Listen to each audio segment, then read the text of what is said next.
अन्य महत्वपूर्ण समाचार सामे આવી રહ્યા છે। વલસાડથી નેપાળ ગયેલા 9 યુવાનોનું રેસ્ક્યુ કરાયું। પશુપતિનાથના દર્શને ગયેલા યુવકો ફસાઈ ગયા હતા।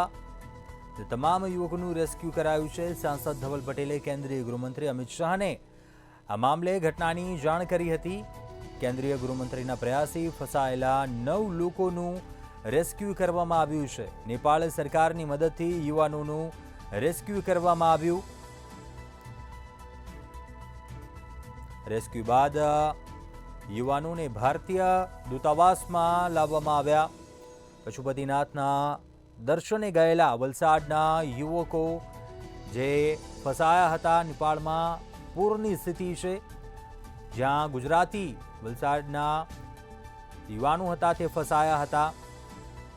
વલસાડના સાંસદ ધવલ પટેલને મામલે તેમના પરિવારજનોએ જાણ કરી હતી, ત્યારે સાંસદ ધવલ પટેલ બારે આવ્યા।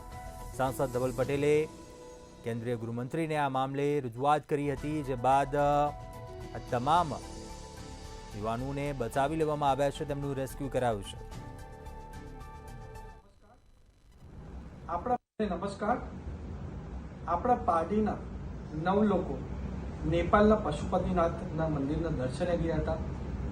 એ 9 લોકો અહીંયાથી કાર લઈને નેપાળ ગયા હતા અને ત્યાં નેપાળમાં જે પૂરની પરિસ્થિતિ છે એમાં એ લોકો ફસાઈ ગયા હતા અને એ કારમાં જ આ 9 લોકો રહેતા હતા અને એમને અનેક મુશ્કેલીઓ વેઠવાનો સમય આવ્યો હતો।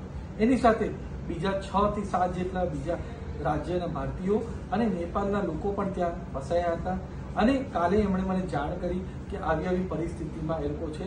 તરત એમને બાંહેધરી આપી કે અમારી કેન્દ્ર સરકાર અને રાજ્ય સરકાર એમની સાથે ઉભા રહેશે અને જે સહાયતા એમને કરવાની છે એ અમે કરવા ઉપલબ્ધ છે। અને તરત જ આ વસ્તુની જાણ થતાં એમના ફોન નંબર અને લોકેશન લઈને મેં આપણા દેશના હોમ મિનિસ્ટ્રીમાં ત્યાં મોકલાવી। અમિતભાઈ શાહ